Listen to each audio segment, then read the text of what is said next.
Some people in the community have been throwing around the idea that because Hungrybox did not win Genesis, Summit, or Smash and Splash, there's an argument to be made for Plup or Armada to currently be considered #1 in the world, but I completely disagree. So with this short video, I'm going to explain why Hungrybox should still be considered the best player in the world at this point in 2018. First off, let's take a glance at every tournament that Hungrybox has attended and played his main at in 2018. This totals to 23 events. That means Hungrybox has on average attended a tournament almost every single week in 2018. The impressiveness of his consistency should be plain to see, but just think about it this way. It took 17 tournaments and 124 days for someone other than Plup to take a set off him. When you compare these results to both Plups and Armadas, neither of them can boast the same depth or consistency that Hungrybox can with his year so far. Let's zoom in on these three players' results a bit further and only consider events where we saw at least 2 of them in attendance. Here we're seeing much of the same thing we saw in the last chart.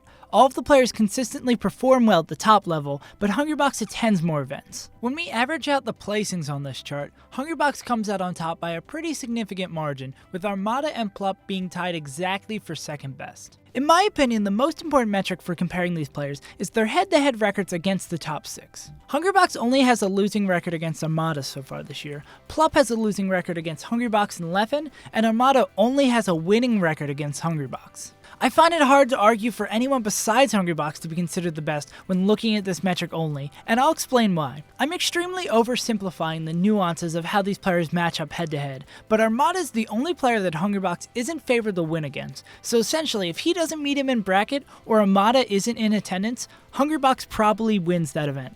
If Plup is at the same event as Hungrybox, he probably doesn't win it, and he also has to be concerned if he has Leffen or Armada in his path.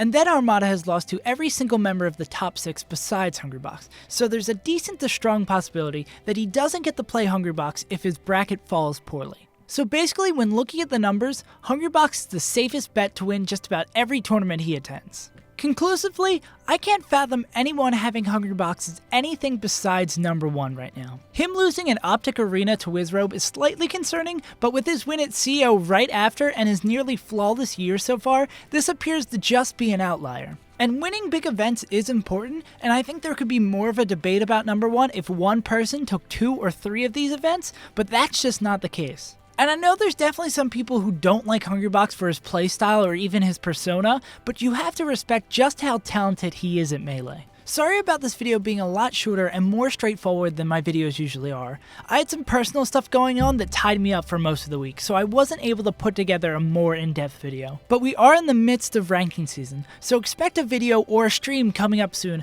about trying to sort out the mess that is ranks 12 through 20. And I just wanted to add that I really appreciate you guys coming back every single week, leaving comments and discussing each video and all that.